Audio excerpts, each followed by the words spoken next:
for this?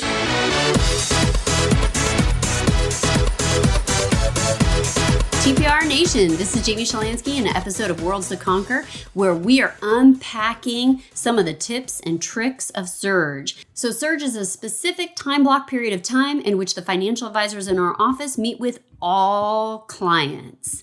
And we are so hyper-focused and disciplined on how we run Surge. Surge first began with my father. We've been in business for about 40 years. Shalansky & Associates is an RIA.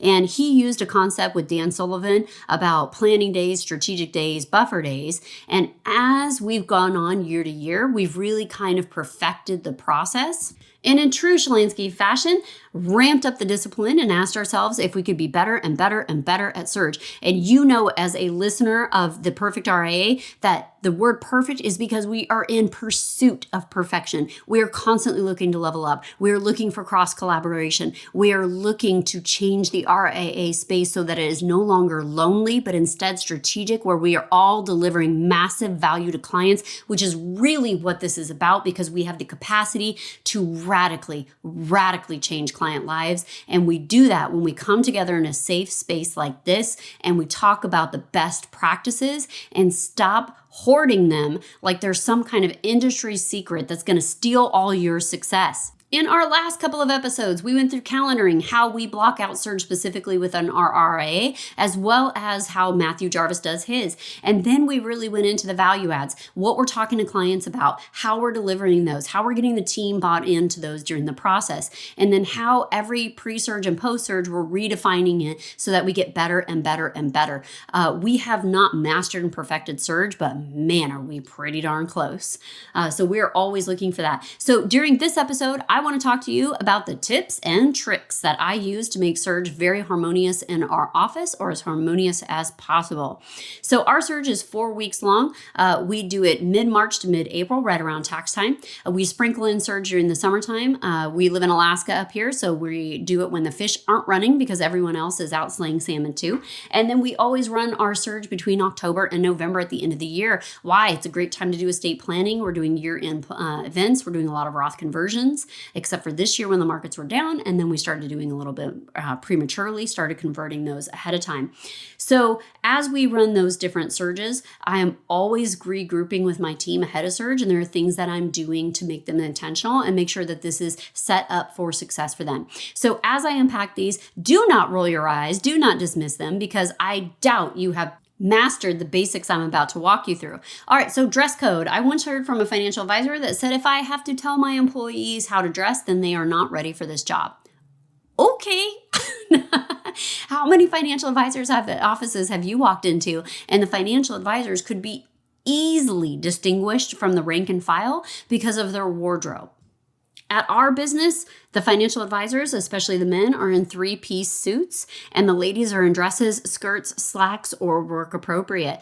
We're not lazy about Surge. So when we're surging, nobody is in comfortable clothes. There is no casual Friday because what we do is not casual. And we are not also the type of lazy advisors that only wear khakis and free polo shirts they got from whatever last conference that they attended. Instead, we want to look the part. We're going into that conference expecting people to write us very big checks, and we need to show them the respect of showing up, honoring how significant it is that people are turning over their life savings to financial advisors. And that doesn't just pertain to our financial advisors in our office. That has to go through with the rest of our team. So Shalansky & Associates, we're an enterprise office. We have 5 financial advisors and we have support teams. We have our relationship managers, which are the people. And then we have our operations people that handle the movement of money. Those are 2 very, very different personality types. And this can be often displayed in their wardrobe. So if you've taken any of the body language classes for DISC, DISC, or any of the Colby ones, you'll begin to learn that people with different personalities normally dress a lot different. Think about this. Think about how gregarious realtors are. And you can see it with loud jewelry, low-cut shirts, a very loud ties and shiny shoes. Those are very high I people. That's influential. They're very people. And our relationship managers tend to be the very same nature. They tend to be people. We like to hire relationship managers that have high I and a high S. I like that high S in there because I need it to counteract that high I, because I can't have somebody just chit-chatting all day long. I need somebody to connect with clients, so that S really helps drive that and tamper that high I down for our office. So we go through dress code. We go through dress code with everyone.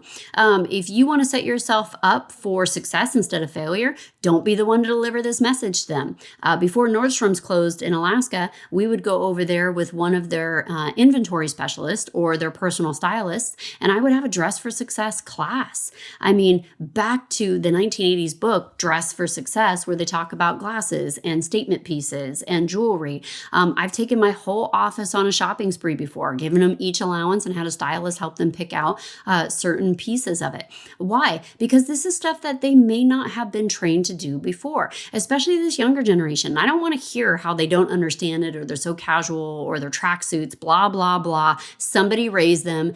Somebody taught them that this was acceptable. Now you have to teach them what the standard is for your business. And I do this with a third party. It's pretty cheap to hire stylists, and it's a lot of fun. So we close the office down for Friday. I go over there. I make sure that I'm kind of chaperoning, so that way I can make sure the stylist is doing what I feel is appropriate, since I'm the one paying for it. And then I let them run it. We did this at Nordstrom's. We brought in champagne glasses for the girls. The guys went downstairs. They tried on different ties, different coats. They talked about different style cuts for them, what looks good, etc. And it was fantastic. The team really liked it. I only had one run away crying, but that's a story for another time. So, side note, tip for success here. If somebody is post-pregnancy, do not have them go on a dress code shopping spree. Lesson learned. We also talk about dry cleaning and ironing and making sure that everything is tip-top when they get to the office. If they have a long commute, I don't want them coming in all wrinkly. This includes myself. I commute for an hour and 15 minutes in the mornings. So I want to make sure that I've got a steamer or something in my office so that I'm pressed and I'm tip-top and I'm ready for surge to meet with clients. Now that my team is looking good and looking the part, I also want them to feel good during surge. So one of the things that I implemented a few years ago, and it has been wildly successful with my group, is that I bring in catering. I bring in catering during the entire 4 weeks that we surge. We went from an 8-week surge to a 6-week surge, and we are just this year in 2022 down to a 4-week surge. I bring in catering of healthy foods. So I find somebody in my local community. It could be a caterer. It could be a health food company, somebody that's going to bring in high protein, good vegetables, things that make individuals feel good. Because what happens is my team, when we're surging, they work just as hard as I do. I know they're slammed during surge. And what I don't want them doing with their lunch break is feeling that they have to grab fast food or have to go home and meal prep in order to stay healthy. I want them to feel like the professional that they are. And surge is really about a level of a professional athleticism. And I need them to refill and feel good. So what I'll do is about 4 weeks prior to surge, I will go on a massive Amazon buying spree, and I will pack our office full of great healthy snacks that they can grab, good protein drinks, different beverages that are not high in sugar, and they're not high in carbon. They're really good for the team. And then I will make sure on the menu, the way that I do this is I run a spreadsheet. And it has all the dates in surge, and then it has how many people are going to be in the office. And then everyone can give me a thing of exception. So if they have a dairy allergy or gluten or whatever, everyone can pick 2 exceptions, providing they don't have some real allergy. And if they have more than 2 exceptions, then they need to do their own meal, because I'm not sit here to personal cater everyone. This is a benefit. This is not an obligation that I have, and I don't want you to turn it into one. I don't stick with the same caterer. I used to do that during surge, and everyone gets kind of bored the third weekend. So what I do is week 1, I'll have a specific caterer send me all the meals. Week 2, another caterer. Week 3, back to that first one. And week 4, finish it with the one that I used in that second week. So 2 caterers or 2 restaurants, they have to bring the meals to us. I don't go get them. So, and I don't send anyone on my team to go get them. Especially in Alaska, we got a lot of snow and road systems. I don't want anyone having to hustle to go feed everyone. The caterers and things have to bring it to us ahead of time. Those meals go into the kitchen. We have a special kitchen space dedicated so people can break away from their desk and eat. Can you eat in the desk in our office? Of course, we love food around here. But I also want my team to feel that they have space to break away and take their lunch break. They do not have to feel obliged to forego their lunch break simply because we bought lunch. I also love it if my team uses their lunch break to get outside, get some of that circadian rhythm added back into them and refresh them for that second part of the day. All right, so we've gone over dress code. We've touched on food. I want to highlight on paid time off during surge. It is prohibited. It is strictly prohibited. You don't even want to hear the requests that I have turned down because you will think far less of me. In fact, our rock star podcast producer, Amber, actually cut out a part where I was talking about PTO and surge because she said, Jamie, this really isn't nice. But that's the way it is in my office. In fact, one of the things, if you are not a confrontational person or you don't like having to turn people down when they ask for time off, is I use a really easy trick. And it's when a team member comes to me and says, hey, can I ask you a question? I begin the conversation with, yes, you can ask me for anything as long as it's not time off during surge. Go. And that really sets the tone right away and lets them know that the answer to that is no. So there's no paid time off during surge. But there are also pep talks during surge. And so I really want to make sure that my team, especially when we get into that third week and they are feeling the strain of surge, that they are not getting fatigued or emotionally unrest. It's a really great trick here. We don't text with clients. It's strictly prohibited in our office. But my goodness, are we often guilty of texting with team members. So we use Google Chat in our office as a team place. One of the things that we found this last year, and it took our executive assistants telling us, that when we text them, they feel that they have to do whatever we've asked of them immediately. And that was great feedback because some things are immediate, but we created a communication policy that says, hey, if I just need something, I'm going to go ahead and put it in Google Chat. And when your next checking chat, get that done. Now, if there's something that's like, hey, I've got a 9 a.m. appointment tomorrow and nobody put the phone number in the appointment and I don't have any of my appointment preparation documents in place, then guess what? Everybody's getting called and I don't care what time of day it is because you knew we were in surge and you knew what was going to happen ahead of time. But that happens very few and far between in those situations. So we make sure we're very, very clear about that. All right. So the last thing I want to talk to you about on these pro tips for surge is dress rehearsal. And I'm not just talking about wardrobe dress rehearsal. I'm talking about making sure, especially in our office, when we're not in surge, the financial advisors are not in the office the full time. And we have a lot of work from home and we have a lot of virtual people. And when we do surge, we bring our virtual staff up to Alaska for at least part of that surge. And they love it, by the way. It is great to get the entire team because we're spread out. Shalansky & Associates did not intentionally try to hire people virtually.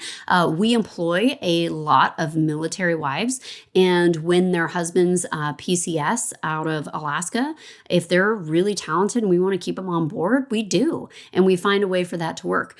We also have a talented staff that we hired, and we will steal good people from other industries. So if we really like working with an individual, I will always tell them, if you're ever in the market or you're looking for something else, I'd love to hire you. So make sure you call me first. And that has worked out very successfully in multiple of my businesses that I've owned, that when people are ready for a job change, they call and say, hey, were you serious about that? And it ends up into blossoming careers because you know when you like someone. You might not know their whole skill set, but you know if you like how somebody works. So we do a dress rehearsal. We bring the whole team up here, and then we go through it. We have a day in the office. We want to make sure the printers work. Can everyone get on the Wi-Fi? Are the conference rooms cleaned up and refreshed? If we're going to present a new value add that we haven't presented before to a client, or even if we have presented it, how are we going to do that? How are we going to deliver it? We deliver the value adds upside down so that the client can see it right side up, which means we as financial advisors need to do some finessing in that process. of delivery. We go through it with our reception area. What's refreshed? What's working? What's not? How are we going to meet clients? What are we going to do? Can you hear my voice if you're in this room? What happens if that happens? And we do a good dress rehearsal with the entire team. And then for our team, because we really do hire rock stars and they are freaking awesome and we love working with them. So we also have one day of dress rehearsals so that we could all see each other. And we call it get the sillies out, right? We're all laughing. We're giving one another hell. We're going through things. And even when things go wrong and they're not necessarily quote unquote good, we want an environment to be like, gosh, darn it, I don't have X, Y, and Z. I thought you'd make that happen, And so we chastise each other in a very fun, loving, natured way. And we need a place to do that. We used to not have a dress rehearsal day. And what we found is because we all really do like each other that we work with, is that we would be eagerly rushing into Surge the very first day and wanting to spend at least the first couple of hours talking and visiting with people during that time. So, which of course is not what we're trying to do. And then before our virtual team leaves, the only exception to the rule that we allow during Surge is that we all normally go out for pizza, beer, whatever, before our virtual team takes off. So normally our virtual team will stay for the first 1 to 2 weeks of Surge in Anchorage, and then they'll return home. Because my team is spending 1 to 2 weeks up here, we do an Airbnb so that way they have a kitchen. We've done hotels. It really just didn't work out well because then that person felt they didn't have the amenities that they like over the weekend. So we do an Airbnb. We are fortunate enough that a lot of our team likes to bunk together. So we just make sure we don't have co-ed situations. The girls get one house, the boys get the other one. That's my rule. That's how it is. If you want something different, then go to your own room and get your own Airbnb.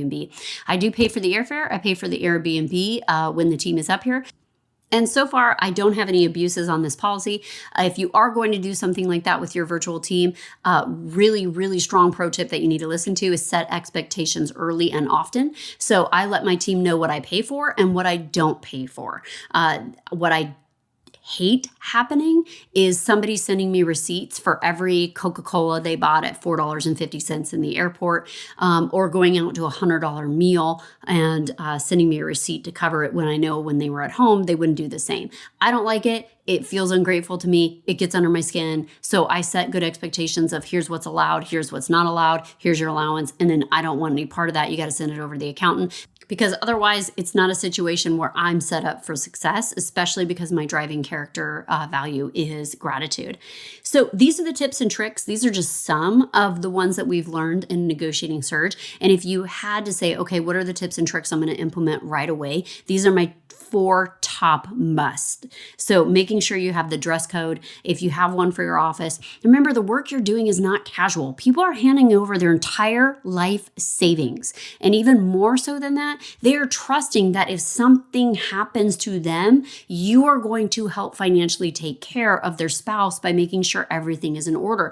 It's important. It has a gravity. It has a value to that. And you should be dressing for that occasion. I want my team to be completely refilled and energized. Surge is a professional athleticism. And like a professional athlete, I want to make sure for as much as I can that they're refilled with positive things. So that way they're nourishing themselves and I'm making sure I take care of that. Again, I pay for the catering. I don't expect them to pay for that. There is no PTO during Surge. Our calendar has a lot of flexibility inside of it. We have Surge 12 weeks out of the year. So you've got a lot of movement that you could take PTO around that. But otherwise, when I surge, you surge, we surge. We're all surging together. There's no PTO, no exceptions. Then we do a dress rehearsal. So we bring our team, especially because we're remote, but even if you're not, making sure that you have all of those little kinks fixed and figured out before clients start walking through the door is really important to us. Consider it your pre-game day scrimmage. And it could be the little things like booting up your computer that, by the way, you didn't know had a 6-hour update be forced on you. What a great way to make sure you're prepared before Surge actually happens, that you're 100% and ready to go. If you're a financial advisor and you're not doing Surge, what is wrong with you? Get with the program. There's a reason the entire industry is talking about how radical Surge is. It is incredible, especially when you're delivering those value adds that the Perfect RIA provides. If you are part of a financial advisor's office and you've been listening to this program on tips and tricks for implementing Surge, make sure you hit us up also at lifestyle@theperfectra.com. If your financial advisor is a member of Backstage Pass or Invictus, then make sure to mention that in your email, because that membership includes training videos for you on how you can implement Surge and really make it dynamic for your office as well. So this really is a membership that extends out to everyone in the organization, because we want to make sure that you're set up for ultimate success. Okay, TPR Nation, thanks for tuning in. This has been Jamie Shalansky, and there are worlds to conquer. Hold on before we go. Something that you need to know. This isn't tax, legal, or investment advice. That isn't our intent. Information designed to change lives. Financial planning can make you thrive. Start today, don't think twice. Be a better husband, father, mother, and wife. The perfect